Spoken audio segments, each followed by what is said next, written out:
BJP के जो प्रदेश अध्यक्ष हैं, जिस तरीके से वो रैली कर रहे हैं, दनादन रैलियां कर रहे हैं, जन सैलाब दिखाने की कोशिश है। बड़ा सवाल ये बनता है, ये सैलाब विपक्ष को दिखाने के लिए था कि एक तरह से योगी पर दबाव बनाने के लिए था? क्या माना जाए, भाजपा के अंदर कुछ भी ठीक ठाक नहीं चल रहा है। किसी तौर पर ठीक नहीं चल रहा, पूरी तरीके से कलह मची हुई है। केंद्र सरकार एक तरह से योगी की उपस्थिति को उत्तर प्रदेश से धीरे धीरे कम करने की कोशिश कर रही है। और ये छोटी छोटी चीजें ही आपको 27 के चुनाव में देखने को मिलेंगी। इतना भारी नुकसान पहुंचाने वाली है भारतीय जनता पार्टी को कि जो है देखने वाला विषय बनेगा ये।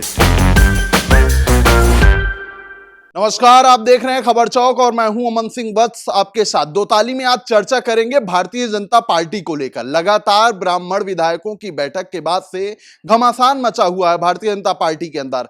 अब कई और चीजें भी निकल के सामने आ रही हैं। कहा जा रहा है कि भाजपा में अंदर खाने जो बड़े नेता हैं, कहीं ना कहीं एक दूसरे को ताकत का एहसास करा रहे हैं और खुद को बड़ा दिखाने की कोशिश कर रहे हैं। तो ये जो भारतीय जनता पार्टी के अंदर घमासान मचा हुआ है, इसको लेकर हमारे पत्रकारों की क्या ताल है, आज यही जानेंगे। तो जिस तरीके से अनुपम घमासान दिख रहा है भारतीय जनता पार्टी के अंदर, अब तो पीएन पाठक का एक और बयान आ गया है कि जो ब्राह्मण है उसको सत्ता का वो स्वार्थ नहीं है, वो समाज को दिशा देने का काम करता है। किस तरीके से देख रहे हैं ये जो तमाम बयानबाजियां आ रही हैं? देखिए, सत्ता का स्वार्थ अगर नहीं होता तो इस तरीके की लीपापोती करने की जरूरत नहीं पड़ती बैठक के बाद, और ऐसी बैठकें करने की भी जरूरत नहीं पड़ती आपको, अगर आपको सत्ता का स्वार्थ नहीं। और आप कह रहे हैं कि दिशा निर्देश देने की बात करते हैं ब्राह्मण, सही, आप ठीक बात कह रहे हैं, लेकिन दिशा निर्देश आप सामने खुलकर आइए, मंचों पर दीजिए, रैलियां करिए जिस तरीके से लोग करते हैं।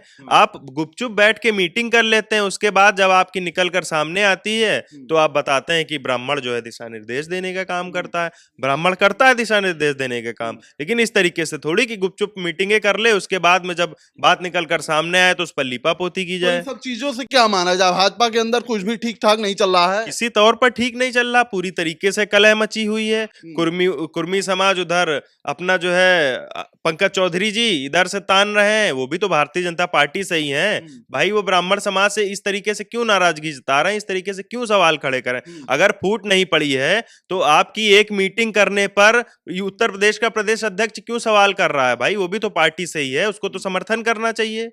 अगर है तो फूट पड़ी, इसीलिए तो हो रही सारी चीजें। क्या लगता है फूट पड़ी हुई है क्योंकि लगातार कहीं ना कहीं चीजें निकल के आ रही हैं सामने? देखिए, कोई फूट नहीं पड़ी हुई है। बीजेपी के जो प्रदेश अध्यक्ष हैं, जिस तरीके से वो रैली कर रहे हैं, दनादन रैलियां कर रहे हैं, जिस तरीके से आवास क्षेत्र का उन्होंने दौरा किया है, और जो उनके सैलाब जन सैलाब जो उमड़ा हुआ है, उसके लिए जिस तरीके से जो मैसेज जा रहा है, उससे कहीं न कहीं विपक्षी पार्टियां हैरान हैं। और मुझे लगता है कि सैलाब कैसे उमड़ रहा है, यही संदेश दिया जा रहा है कोई भी विधायक 200 गाड़ी से कम लाएगा टिकट कट जाएगा। देखिए, ये तो एक अपना जन सैलाब दिखाने की कोशिश है, और ये कोई एक पार्टी नहीं, बीजेपी नहीं, हर पार्टी ये करती है। कौन सी ऐसी पार्टी है जो नहीं कहती है कि आपको इतने आदमी लेके आना है? सुनने में तो ये भी आया है कि एक विधायक जी हैं, उनकी कोई परिवार वाला उनका आईसीयू में एडमिट है, लेकिन आदेश हो गया कि लेके आइए, नहीं तो मामला गड़बड़ा जाएगा। देखिए, किसी व्यक्तिगत विधायक के लिए व्यक्तिगत थोड़ी ना कहा गया, वो सबके लिए सामूहिक रूप से कहा गया कि भाई आपको इतने लोग लेके आने हैं। और इसमें गलत ऐसी क्या मजबूरी बन गई है भारतीय जनता पार्टी के अंदर कि प्रदेश अध्यक्ष अलग दबाव बना रहे हैं अपने कार्यक्रम को लेकर, बाकी सब लोग अपना उनका दबाव है? देखिए, उनके दबाव के कारण ही विपक्षी पार्टियां इस समय हैरान हैं, परेशान हैं। विपक्ष को ये नहीं समझ में आ रहा है कि अब करें क्या। तो अब नैरेटिव सेट किया जा रहा है, नैरेटिव कई तरीके सेट किया जा रहा है। एक नैरेटिव ये सेट किया जा रहा है कि ब्राह्मण नाराज हैं। ब्राह्मण नाराज नहीं है। कौन से ब्राह्मण नाराज? पाठक का बयान आपने नहीं सुना? पीएन पाठक का बयान सिर्फ ये है कि वो समाज को एक दिशा देने के लिए ब्राह्मण बैठक कर रहा है, तो उसमें क्या गलत है? देखिए, कोई नाराजगी नहीं है, सिर्फ विपक्ष एक नैरेटिव सेट कर रहा है, उसके लिए काम कर रहा है।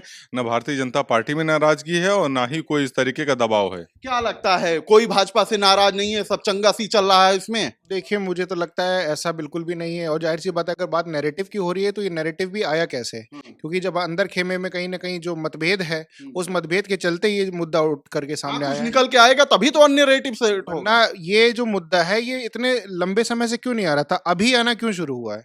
जाहिर सी बात है कि अंदर जो है कुछ ना कुछ उनके बीच में खिचड़ी पक रही है, जिसके चलते ये मुद्दा बाहर निकल करके आया। और विपक्ष, चाहे भाजपा हो चाहे समाजवादी पार्टी हो, विपक्ष तो उस मुद्दे को जाहिर सी बात है ग्रैब करती है। जब उनको दिखेगा कि कोई मुद्दा ऐसा है जिस पर बात होनी चाहिए, और जब उनके अंदर जाहिर सी बात है, जब अखिलेश यादव वाली जो पार्टी है, समाजवादी पार्टी है, चाचा भतीजे का जो लड़ाई हुई थी, उस लड़ाई को लेकर के तब जो है विपक्ष ने मौका नहीं साधा था।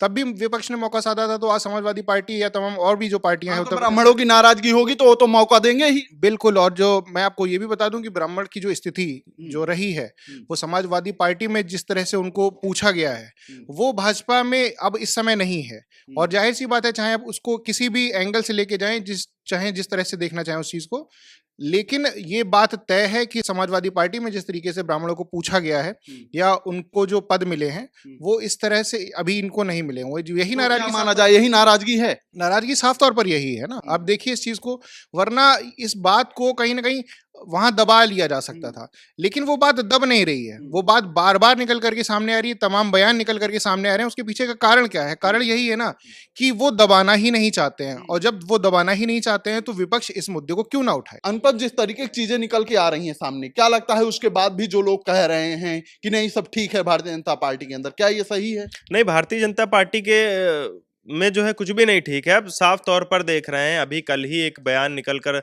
सामने आया है, जो पोस्टर जारी हुआ था एक प्रेस वार्ता में, वो भी तो भारतीय जनता पार्टी की ही तर्ज पर हुआ था। उसमें मोदी की और अमित शाह की फोटो गायब थी। क्यों गायब थी भाई?